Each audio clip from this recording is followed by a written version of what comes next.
because that's what we all about, trying to take the young kids, you know what I mean, and straighten them up before they fall short of them streets. Absolutely. Wow. My name is Gary Crum. I'm a community advocate for the Oliver community and surrounding communities around the 12th district. I sit on a few nonprofit boards. Mainly what we try to do is work with the youth, keep them engaged all year long, 365 days, by throwing basketball games. We try to take them outside the community, travel with them. We also work with ex-felons, trying to get them jobs, have them participate in some of the activities that we have with the youth, so we can, so we won't. Sometimes what happens is that people exclude them from things that goes on, and they feel like an outsider. So what we try to do is bring them in and say, hey, we got this basketball team, why don't y'all get y'all a team? And try to be that positive, bring that positive community back. Another one is community engagement. A lot of times we try to work on getting away from waiting for a city politician and state delegation to do things. So we go out and we raise our own money to do certain things. If it's giving back to going school supplies or cookouts, resource affairs, whatever. We go out and do the footwork and get those things for the community. Absolutely. I love hearing community. I don't know if everyone knows at the table, but we're going to just kind of put that out. So our show is the RTV radio show, but the RTV stands for Restoring the Village. And you can call, village, community. It's all about us coming together, working together, collaboration. That's in our mission statement. So this right here is a round table filled with resources, basically. And I love what everyone is doing at this table. One of the things that Gary just mentioned about community engagement, I do believe that's very important, and it's also important for the youth to see us. Again, not of a pointing of a finger to say who should be doing it, but for all of us to take the initiative. So kudos to everyone at this table that have done that. One of the things I always say is that I do believe, I hear people say, where's the men? I see, what's going on. So that's part of the platform that I have, is to show the world, that you're out here, you're doing the work.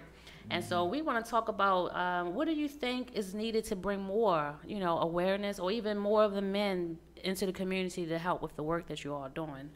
And anyone can take of that. Well, first I'd like to say, it is a lot of positive black men Absolutely. At the forefront, and a lot of people don't see us because of the picture or the narrative that they paint of us. Yes. And That's so, awesome.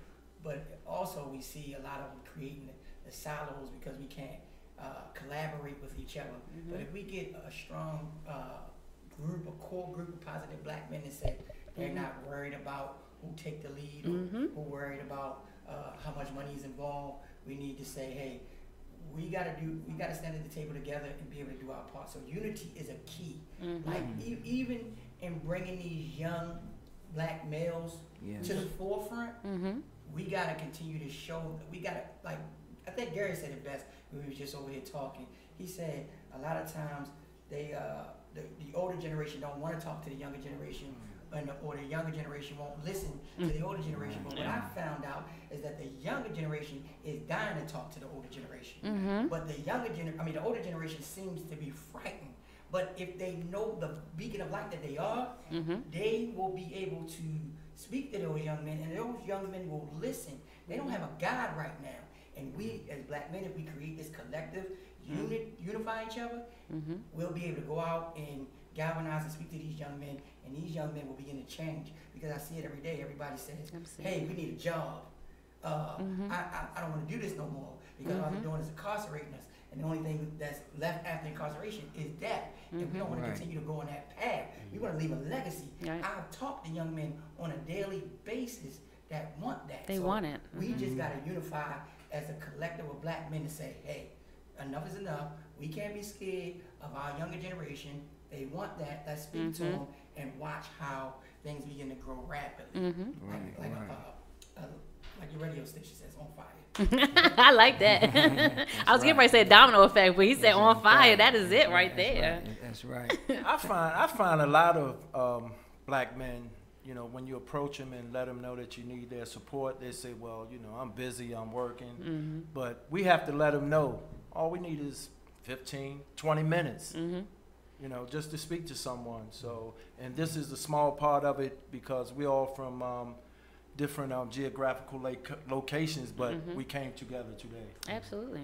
Yeah, and I want to piggyback off what the brother was saying about, you know, how they look upon older gentlemen, because as a member of Super Solution, we also go in schools and talk to the young kids. We try to find the so-called ones that's really is more far gone. When I say far gone, not listening, not paying attention to the principle, you know, and they always say, you know, it comes from home. A lot of people say it comes from home, even though home does have a lot to do with it, right? But we found out when going in schools, the guy on the principal that told us about how erupt these kids was, when we went in there to actually speak to them, and we had a room of maybe 25 kids. I mean, from getting on a cell phone, and this is a day of school, from getting on a cell phone to putting their feet in the chair, and we trying to explain something to them about life. But we found out that they was acting real ignorant until, you know, we had to come down to that level. Now, the main little kid, I mean, that was acting up,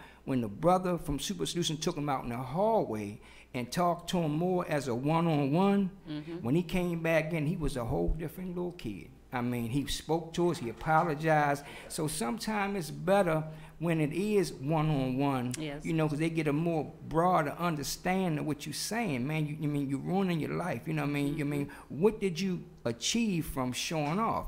You know, did you figure that you want to be a class clown, or do you want to grow up to be a young gentleman, right? And I was really impressed, and I asked the brother myself, what did you say to him when you took him out in the hallway and brought him back? He said, I just told him real life, man. You know, what mean, how real life gonna accept you, man. It's gonna accept you for what you do. I mean, so you got to pay for what you do. Absolutely. And a lot of them want, just keep it real with them. That's right. You know, don't come in there telling us, you know, your titles and what school you, your college, and they don't care about that. They don't care about none of that. Yeah, because kids, man, you know, I always say two things. You could be a visual leader, or you can be a physical leader. So what that is, like I always say, take lead. So what I do is, not only do I talk to them about the things that life can bring you, I also show them. So if kids in my neighborhood see me dressing up every day, going to work, they take visual of that and say, okay, I see what Gary doing every day. You know, if they see me on TV speaking up against violence and things of that nature, they say, okay, we see what you're doing. So they become, you know, they visualize that, and maybe some of them may see themselves doing that as well. You know, and then like you said, it's the physical part. Sometimes you got to take them by the hand. You got to take some of these people by the hand. You know, for instance, like, you know, guys, Gary, I need a job, man. I'll go find some race. Man, come on, get them back in my car, man. I got a coupe, but I'm gonna take y'all up here to this place where they you know, where they hiring at. You know, I'm gonna take y'all. Right. But you know, then it's up to you to follow through. But you know, sometimes I think that you just got to be physical and say, man, you got to go get the people that you know that's more vulnerable to either being a victim of crime or committing crime itself. So, absolutely. You know, And they know the real from Oh yes. Fake. Yeah, they definitely know it. They definitely know the real from the fake. You know, and believe me, they pay attention, man, to a lot of things that, you know, that the older generation do. You know, because you know, you'll hear some of them, basically they trying to be something that they ain't, because they see it in another gentleman. I mean, they might see the fast cars, the money in the street.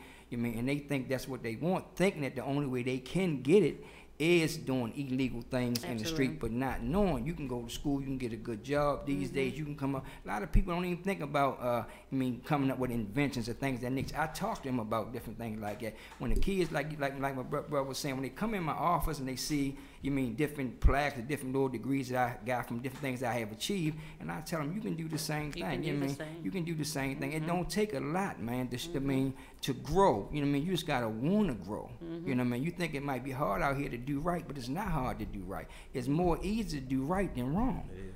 You see what I'm saying? So, I mean, you got to try to. Well, my thing is to try to catch them before they get too far gone. You know, because when they get too far gone and they have to do what someone else tell them to, then it's gonna be a problem. Yes. Wow. So I know that just in particularly this weekend, we always put together a Boys to Men empowerment seminar. We'd love to have you if you're available.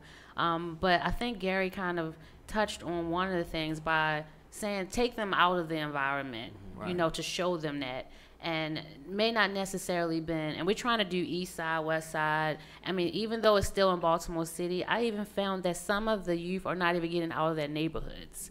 Right. So I always say, I grew up in Park Heights community, and the best thing for me was to go to Mervo, to actually get out of my neighborhood, to actually see different, to be able to, gravitate to different cultures, because I think every neighborhood is different.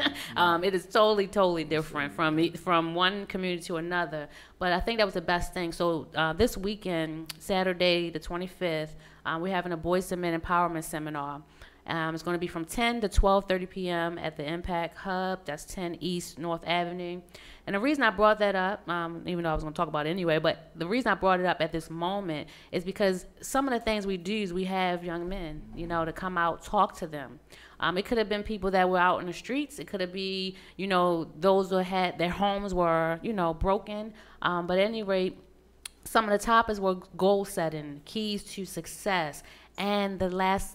Well, not say last, but one of the things on there is these streets don't love you. I think it is so important for them to see that, to hear that, to know that, and to actually come from someone who's actually, you don't necessarily have to been in the streets, but I've been there. So you don't want to go that route. So we have to make sure that, and not only just talking, but just as, Dave said, we want to make sure that, hey, most of them don't want to do what they're doing. Like you just stated, I talk to a lot of people that just say, hey, can you give me an alternative? If I can't do this, what do you have for me? So I think that's very important to not only just be talking, because they do know the talkers, but to actually do the work and do it, to the point where you're on them, you're helping them, and you're helping them to grow into themselves. Because right now, if they're teenagers, sometimes they in between, like you said, that peer pressure. Do I really want to follow these old people? Because they call us old. So they're kind of like, it ain't work for them, but it might work for me. No, you're still going to go down a different road that you don't want to go down. I think this one thing that we're really missing in schools across the city, you can teach math, reading. What's missing in school is life lessons, man. We need mentors that's teaching about life, how to survive, because a lot of these kids, man, they get out of school and when they go from out of school to in their neighborhoods, that's all they see. So we have to start teaching them life lessons about, okay, we know when you come outside your door, hitting the school, you see a lot of bad things. You're going to see a lot. But this is the life lesson. You have to choose what route you want to take. Do you want to go to this left route or you want to go to this right route? And like I said, I think, since I've been working in the school system for a little bit, and we got these programs that hire black males to go in and be like behavioral type specialists and stuff like that. And I think if we continue to do that and get more men into those schools and not only the work there, but also to help the kids learn about life lessons, because I think that's a big part that's missing, because we got to teach these kids how to survive. Absolutely. Let me piggyback off of you and Gary. One of the things I know that when you said the streets don't love me, right? And there's a false sense of security of love there. Yes. Like I remember when I was a young teenager and my grandmother used to put me out on the steps and I used to sleep on park benches or try to find something to eat from the neighbor's house. I went to the streets because I thought I seen a closeness, but I didn't understand that people use you to be able to get where they need to go. And one of the things, like I see now that like you see these young shooters following these older guys because these older guys, it's looking like it's cool to do. Like that's the cool thing to do. I want to be a shooter, but they're not realizing the in route of it all. So what I seen in schools is this: like it's not enough creditable people that have that shared background, that shared life experiences that we had to go in and say, relate to them. hey, you can't do these things because this is what it's going to end up at. You got teachers, excuse me, that are not relatable, and they're teaching them things that they don't know about, and it's making it difficult for them. You're right. You said life lessons, life skills. We need to be, and a lot of men can't get into schools because of the background that they had. So, but that's what's needed. Exactly. and I don't think the school system or the quote unquote politicians or Baltimore City really want that movement to happen unless they see an en route of dollars coming their way, and that's kind of hard to see. So you gotta let those men open those doors and let those men in the school to be infectious toward these kids that don't understand what is going on. And the Baltimore City schools are failing us because they're not teaching these things.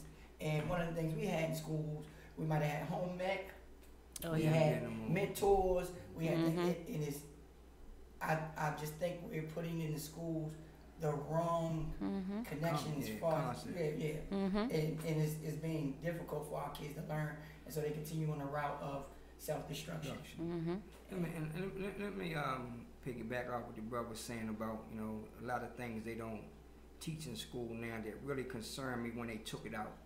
That's cursive writing. Yes. You know, I don't understand that for no part. I still can't figure out.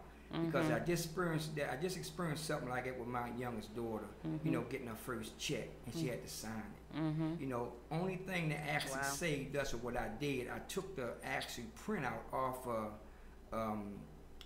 the internet that had the cursive writing on it, and had her do it herself out of school. Now, if I wouldn't have gave her that, when she said, "Dad, how am I sign my check?" Wow. You know, that right there. I don't understand how that even got passed. You know? I can certain things I can understand them taking out of school, you know, but something that you're gonna need, you know, because they had a big thing one time years ago on the news about doctors and lawyers and things that just scribble scrap their name on certain things. You know, they still do it on all kinds of doctor slips now. You don't know what they write, you know? But they didn't stay on it long enough to clear it up, you know, so somebody can see it. You know, you have know even what the doctor's saying. You know what I mean? It's called fast hand, but they didn't took fast hand to another level. Right. You know what I mean? I don't understand and it's something so basic that it's basic, but it's needed. It's needed, man. Because, and I don't know if a lot of y'all know, but that was a major issue with these kids that just came out of these summer job programs. You know what I mean? Knew how to sign Nobody knew how to sign their names to get their checks. So you had nobody's bringing it up. Yeah. I mean, we need somebody it was bad. to bring it up. Yeah, it kind of got brushed underneath the rug because you're right. You're right. I feel different. Only because I think that the handwriting part, I think they took that out because, you know, in our day we did more handwriting, you know, in regular life. Aside from the signing of the check, what else would they need that for? But to justify a whole course on handwriting. Okay. We used to have to make sure everything was neat and all that, but now they on the computer 9 times out of 10, that's a parent. Signing your name, that's a parent thing. Just like knowing your name. Parent need to do that. That's a parent job. That don't need to be a whole course on that. But they have it in school. Handwriting, it consists of a whole lot of different things. I mean, when you do all types of documents, contracts, you know, you got to sign. Even on the internet, they have it where you have to still sign. MVA. Oh, yes. Yeah. And all kinds. You got. I mean, when you go buy a house, buy a car, anything you buy, you got to sign your name. You know, so it's playing a major role in your everyday life. You know what I mean? When you say certain things are not a need, it's a want. But I think that's a need. Just like you used to say years ago, cars wasn't a need. That's just like parallel parking. Didn't they take that out of the test too? They took it out. Yeah, they took it out. And they're going to be parents someday. And they're going to be like, I mean, what? because they said people wasn't passing the test, so they were losing money. So when it all boiled down, it's about the money thing. You are so true. But I still just can't understand what it might have some things where we don't need it no more. But when you think about everyday life, you know, of achieving different goals, you got to sign your name somewhere each goal that you reach in life. And like you you mean, and just to answer this question, it don't have to be a course. Right. All you have to do is teach them to sign their name, just their name. They ain't gotta write nothing else. But just their name. It should just be something they can go to and just Right. practice doing their name. And let me And go. it's crazy. I think it started we started in elementary school. Yeah, I about to say I remember being young. I just don't. Yeah. So I was gonna say, just to go even further about they're taking things out of schools. Just so much of just like filling out I'll say designing, but creating a resume. Filling out an application. When I tell you I had to show my daughter some things, that really was discouraging. That's kind of going back to what Biggie's saying.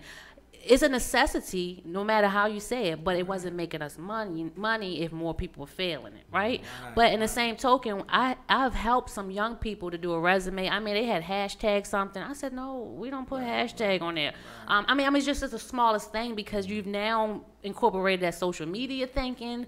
Filling out an application, they didn't even know how to fill out an application. I feel like I don't want to say dumbing them down, because I hate to say the dumb word, but I feel like we have failed them.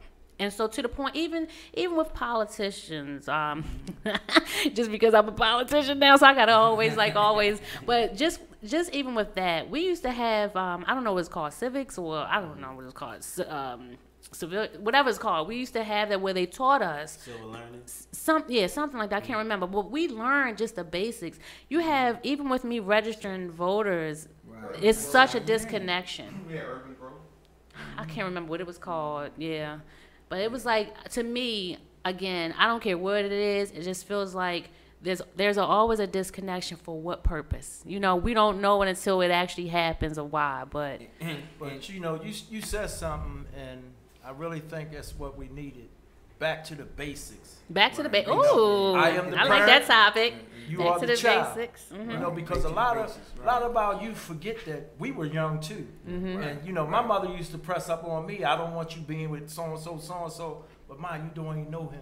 Back to the But basics. folks sees your character. Even when you think they don't see your character, folks see it. So we have to be very, very careful with that. And again, go back to the basics. That's the name of the next workshop that we'll be doing. Look, I already highlighted that. But I think it's with a lot. Like you just said, home ec. I mean, there's a lot of things that young girls don't even know how to make an egg. I mean, I understand a parent should be showing it.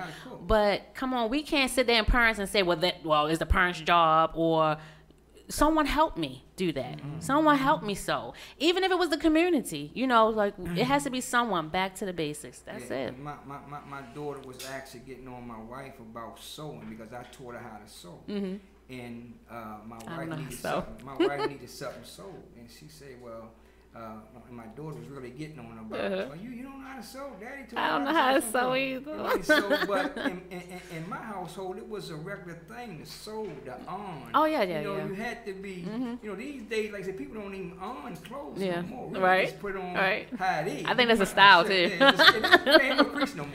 You better not come out there with no crease in your pants. No. You don't have no crease. They used to put them in with the Chinese cleaners and have it where when you go get, you had to pull it apart. You know, when you got the Chinese cleaners, it was so creased. Yeah. They Don't come out like that, no. No, Hey, you Biggie. can't wear that no more. I mean, yes, it stick all the way past your shoe. Right. What you were saying about the disconnect. So from school, the disconnect. Then these school kids then become adults, and they're disconnected from the reality of life, because they don't know, they don't have no life lessons. They don't really care about what's going on in the neighborhood. So everything is a disconnect. Yeah.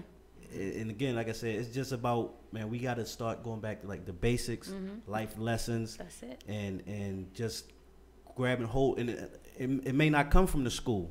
It might come from you working in your group with your kids, or you circle of positive black men working with those, working with those kids. And that I agree. We can't count on the schools to do everything. We got to probably do some of the things on our own. Amen. I think you made a great point. So and that kind of goes back to everything. It's more so, I used to sit there and say, don't get upset, if the mayor's not doing anything. Sorry, Mayor Perry. I just got to say her. But if the mayor's not doing it or the governor's not doing it, it got to the point where I was just like frustrated, like, why aren't they doing this, all that? That's what made me file for a candidate.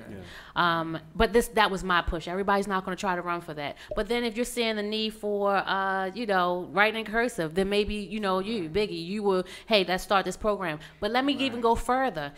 Yes, he can build it, right? And they will come. But it takes us to back him. To tell people, let's go. Here's this in your neighborhood. Here's this in your neighborhood. Gary's doing something with the job. It takes us to support one another. Right. And you brought it up and said unity. That is part of what the Restoring the Village is doing, trying to build a collaboration, trying to have that unity. It doesn't mean that we have to initiate everything, and I'm saying me as far as our organization, but I should have someone that I can call on, the village. And that should be us supporting one another. You did it. I'm not going to try to have a cursive, workshop or a sewing class because you did it and I'm competing with you now. Right, no, it's backing you. It's supporting you. Yeah, because they now even...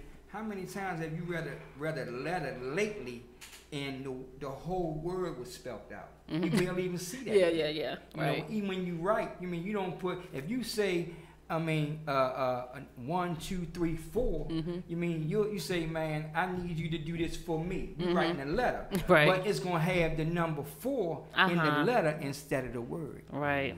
Oh, yes. Sure, that's how they do That's it. so true. A lot of you said something about supporting one another. A lot of people got to believe in that leader's vision. If they don't believe in that leader's vision, they're not going to follow them. Like somebody told me, if you look behind you and you see how many people following you, that's how many people you can impact in life. So it's about building each other up. And a lot of people take the time out and say, I'm going to build this program, and I'm going to build this program, but nobody comes together and collaborates and says, hey, let's build it together. Because if you don't build it together, then it's going to fall apart. Because what I realize now as a leader, a lot of people lean on you too much, and then they expect you to do the work, and they don't do the work, and then they're not learning anything. Can you say that again?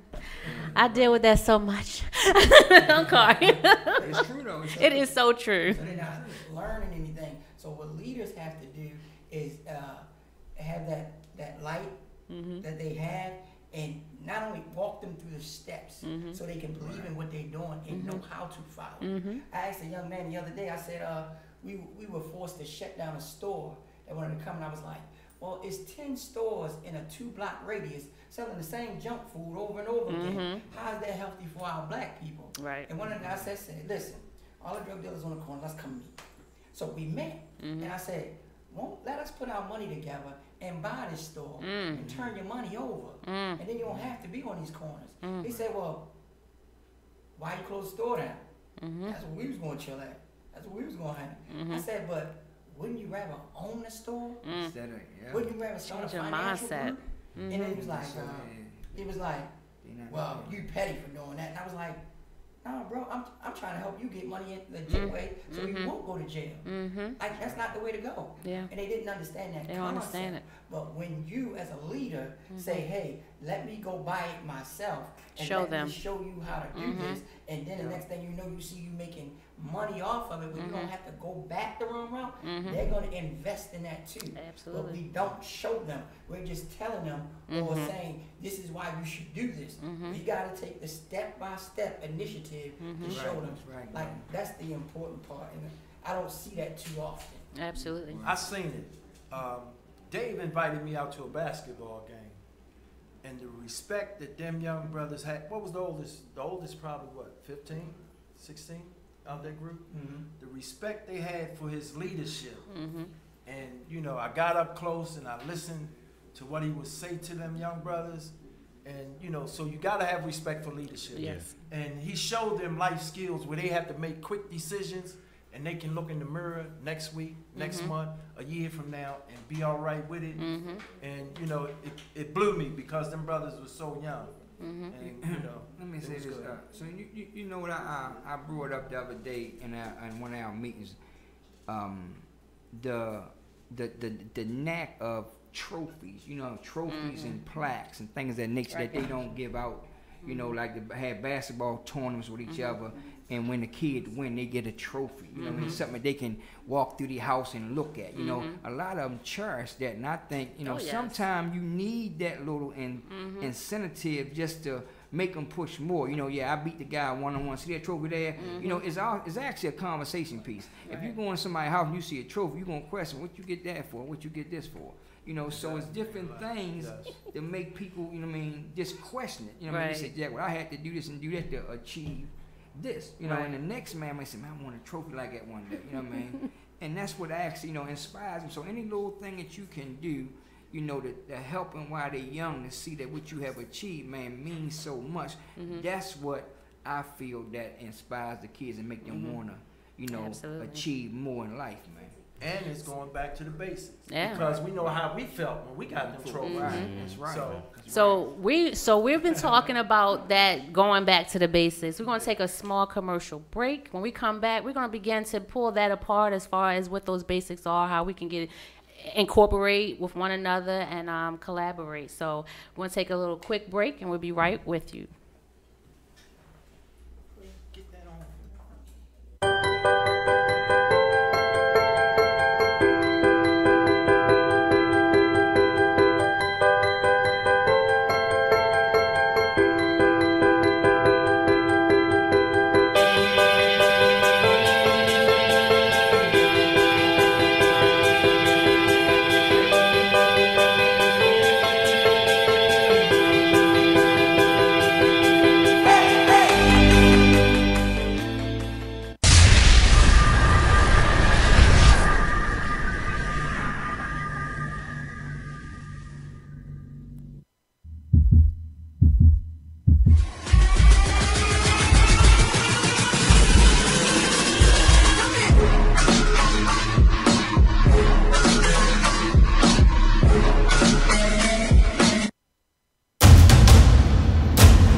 Hello, we are back. So we had a great first half of that.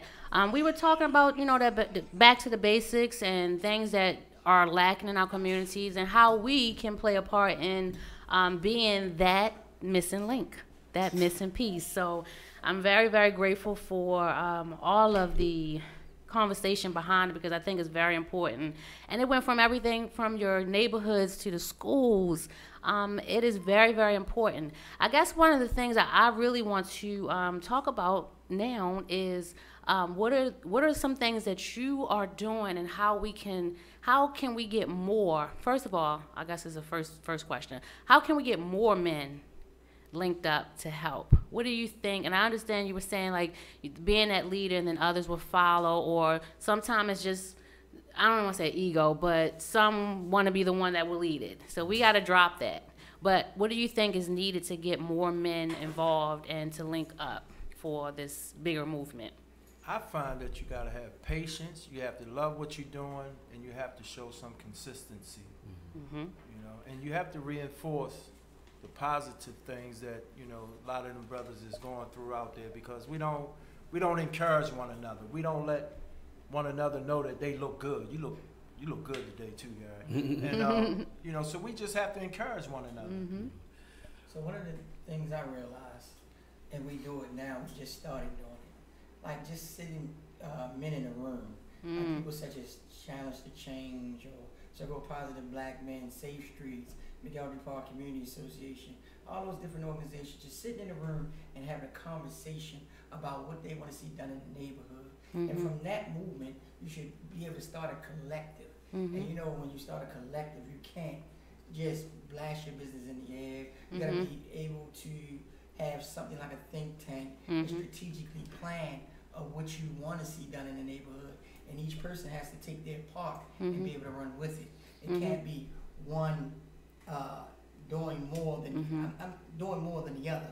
Like I might have the part of just like for the basketball league, I might have the part of paying the refs, and one person might have the part of scheduling, and one person might have the part of just washing the t-shirts. That is all done in, well, I don't want to say compartmentalized, whatever, however you say that word, but everybody has to do their part. Having that conversation, knowing what we're effective at, doing it effectively, and you know, from there it will get done. Yeah, one of the things we doing in our neighborhood, in our community, we just emailing each other.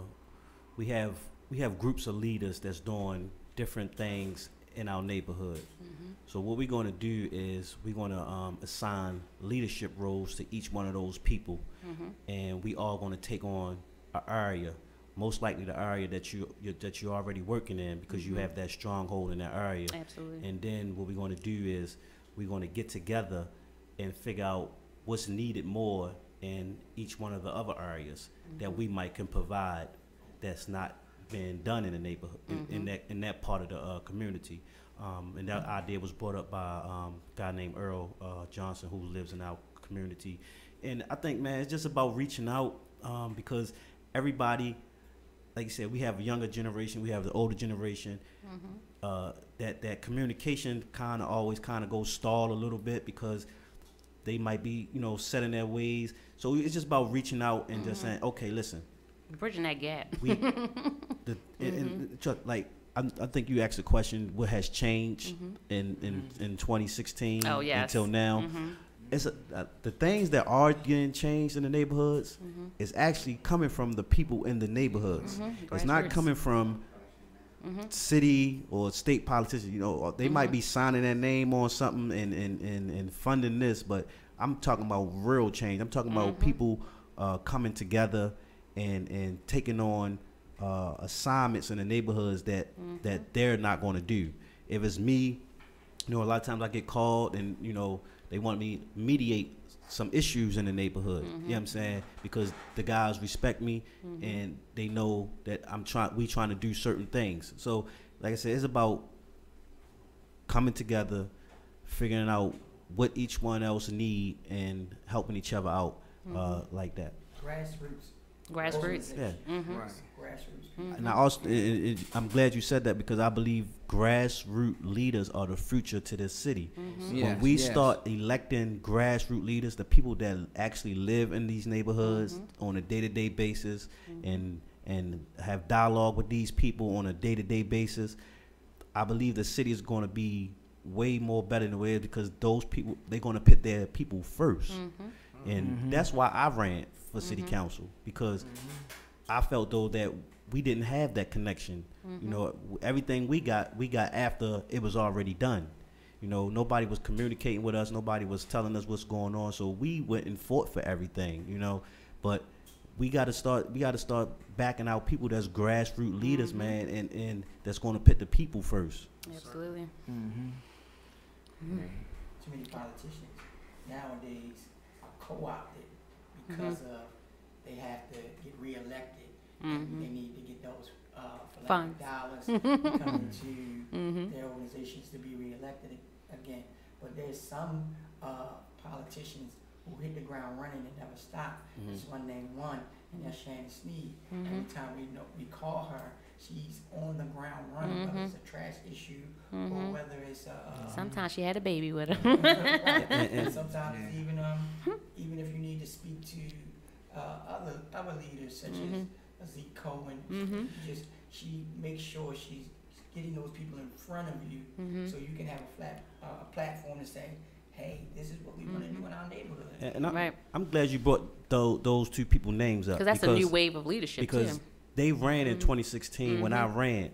And I said this before, that new wave that came into City Hall and got all those, you know, people that's been career politicians out of there. They are the new type of leadership we need. They are on the ground. They're actually getting things, and it could be something small, because the small things is what's count, because the small things add up to big things. Absolutely. So I'm glad that those type of people are in there. It gives us hope going down the line, and I encourage everybody that's out there in the community that's running. I mean, that's doing what I tell them run, because now you're going to put pressure on these people. They got to do something. Right. You know, it's no more sitting in the office 4 and 8 years and not getting nothing done. It's no more of that. Because let me tell you, when I ran for Central Committee, half of the people didn't even hear about Central Committee. The role, the responsibility, what is that, what does it entail. I made so much noise and I have to shout out to my daddy in heaven, because he was very competitive, and that's me. And I'm like still running, even though I'm elected, got sworn in. Keep it going, you know, keep whatever you did to get in. And I was elected, and I would say shout out to the entire Baltimore City, but shout out to the people, because the people got me in. I didn't raise one dime. The people got me in, and I will not turn my back. Like you just said, people first. I just did a hashtag like people first. There are going to be some things that not likable, that's fine, but you know, once you do it, you got to keep going. You got to keep running, and no matter what, don't. Because I guess the narrative has already changed. I think they've already said it, how, you know, politicians already got the bad end of the stick. Even me coming in, I mean, they're like, well, you know, what is it, you know? But we have to change that narrative, and it's going to take new leadership. Yeah, people always Kelly Fox, Anise Raheem, Joe Riches, get up and run again. But, you know, and speaking of running, Biggie ran at one point. Okay, Biggie. And with Super Solutions, y'all have an opening house coming up soon. Right. Keep me posted about the that. 24th. I was just trying to figure out the address, but it's the 24th. Anyway, I can link back to you and get you the address. Old Hearn Run. Yeah, the Old Hearn Run. We got a grand opening, you know what I mean, and everybody is gonna meet up there. You know, keep me posted. You know, just to mingle and see everything that we basically offering. You know, the Super Solution. We going I mean, we got a list of different things that we doing that's positive, and you know, our thing is to bring more people with us. You know, to create unity. You mean, because you can do more, like we sitting here talking about. You know, with a team, or crew, what I call. You know what I mean.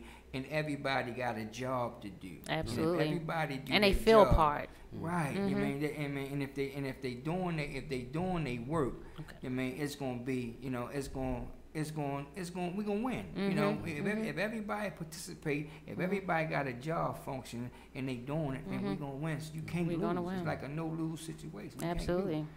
And it's gonna be on the 24th at Hearn Run Recreation Center, 501 Truesdale Avenue. Okay. There's a number on there, phone number on And there. I'll make sure that I post Yes. it on our page too. Yeah. So if you send me that flyer, we'll put it out on our Restoring the Village project page and our Get a phone radio. number out of it And on our there, radio. just call. I seen that flyer. Mhm. Yeah, for more information, you can contact Rob Wilson at 410-565-2742. Right. Thank you. Or So- you can go to www.supersolutionprogram.org. I want to say, just kind of give anybody any opportunity. If you did want to call in, 404-436-1277. Again, it's 404-436-1277. One of the things I wanted to say, even with our goal with Restoring the Village, we wanted it to be more like a yellow pages as far as community organizations. So we would love to have the two of your organizations or community association for you, that we want to be able to have that on our Restoring the Village website. There's nothing attached to it other than collaboration. I'm sure there are others probably doing the same. I've been building it from last year, and one of the things that we do, well, it's been in my brain, but one of the things we're having now is just putting it on our website. There will be a link to your website or your organization's page. The only thing that's different is that I have a personal, like, tangible relationship with each person. It's not just that I put them on there. I make sure that I connect to every organization that's out there, and I think relationship is what's missing. When we don't do that, that's just the same as like texting. You know, I used to do my live from from my kitchen, and I would have the little split screen, but it's nothing like sitting here. And as much as I have a lot going on in my life, this is the best downtime for me. This is the best time and the greatest feeling when I can bring people here and we have our own platform where we can talk about the positive in our community. Too much negativity. So this is always what I do, and I want to just make sure that everyone has a way to, as we're getting ready to close. But I want to make sure that I just turn the table back over to you so you can let people know anything you have going on coming up, as well as ways that they can contact you. This will be on our Facebook Live, also on YouTube and various other social media. So please make sure you all continue to share this so we can bring those ratings continuously up. We're doing really, really good. And just, again, getting the word out because we are trying to build relationships. So it's going to take everyone at this table to push that vision in our community. So I'll have it go over to SUNY, and just, again, if you could just say anything that's coming up, that you have coming up, and ways that people can contact you. Right now, And I know you wanted to talk. Okay. we're working with Travis Winky. We're working with Super Solution, to get that project off the ground. They're having an open house, so if you have any school supplies, you can contact Super Solution at www.supersolutions.org. In reference to the Circle Positive Black Men, we're still building our safe haven for the youth. So the only thing we're waiting on now is for the folks to put the roof on. Awesome. But big shout outs to all the other groups that's out there: Travis Winky, the Year Up Program, Black Wolves, Donna Black, it's a goodlook.org, and everyone else, And what we want to do with is link up with everybody throughout the city, and we can get it done. It's fixable. Because the brothers are here today. I was gonna say. Just do your part. It's fixable. That's what Dennis Wise, when he came on the That's show, right. he said it's fixable. It's fixable. Yes. So tomorrow, at the McGarry Park Center, we are taking as many youth as possible to the Civic Works Open House at 5001 St. Louis Drive. You would call the center at 443-885-9740. If you want to possibly go to the open house and obtain a job, it's like terms. So if you get a term, you can make at least anywhere from $600 to $700 every 2 weeks. It's for ages 18 and up. Okay. And if you want to go, you can do that. We also having a mayor's block party on the 500 block of Lakewood Avenue, which is the block that I live on. And our block parties be lit. I got stuff fast. So come out and have fun with the different vendors that we have out there. We had us, McGarry Park Community Association, Care Association, and some of the neighborhood organizations like SMSV, which is from the health department. Okay. Survivors of Violence going to be out there. City Streets will be out there, and a whole bunch of black-led organizations that will be out there at the Awesome. table for these young men. Awesome. And we had things like KRA workers, we have Youth Works, we have the Youth Engagement Program, we have a McElderry Park Youth Council, if guys want to come join. We have Reconstruct and Rebuild, where we develop life plans for people and hold them accountable for those life plans. We do a lot in our neighborhood. That's good. And every day you can find me on the corners. I don't care where it's at. I go to every corner and talk to every person and try to lead them in the right direction. And I'm not about tooting my horn. I'm just about getting the work done. And one of the things I just want to say my goal. My goal, excuse me, is to leverage $100 million over 4 communities. 4 communities to build economic basis for communities of color. All right. Yeah, Awesome.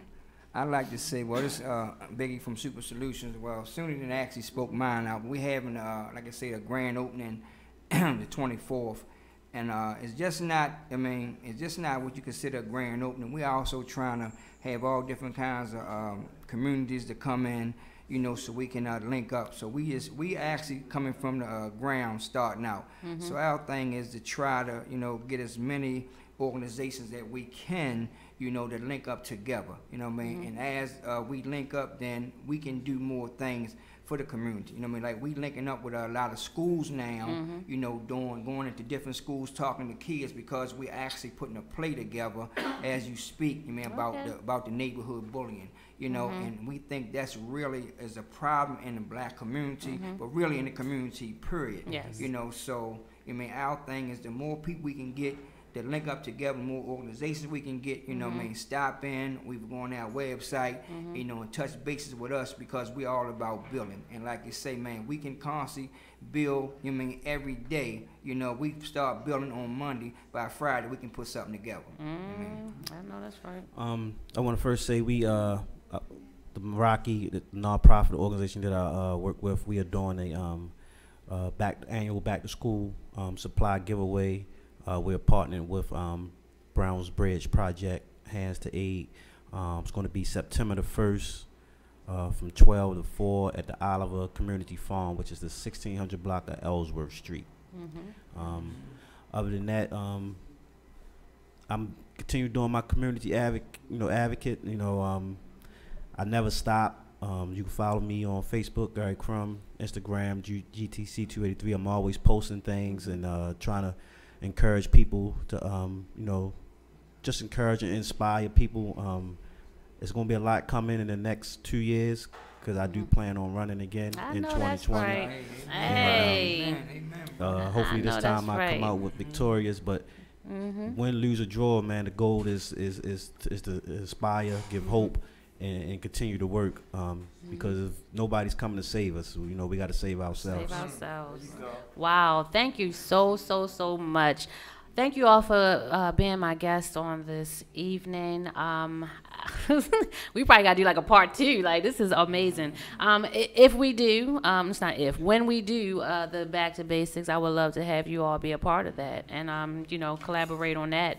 I have so many things going on. We're going to make sure that we put everything on our page, as well as all of the flyers for the upcoming events. Thank you all for tuning in. Make sure that you always follow us on social media. It is RTV. Well, on Facebook, we now have that group page of RTV Radio Show. Again, we have also our like page is Restoring the Village Project. We're on we're on Instagram, and we're on Twitter. I'm sorry, and that's the one I can't do anyway, so it doesn't even matter. I used to say I had a Twitter. And I was like, no, you got to tweet. So, you know, we're on every social media, but the one thing I want you to know is my website, www.angiewinder.com. That way everything is all right there. That was the best thing. It was just too much going on. So there is an angiewinder.com website. You can have all of our links to our past guests and all of our upcoming projects that we're working on. Thank you again for tuning in each and every Tuesday. Next week, we're going to have another amazing guest. And I look forward to seeing you all same time, same place, next Tuesday, 6:15. Thank you all. Thank you.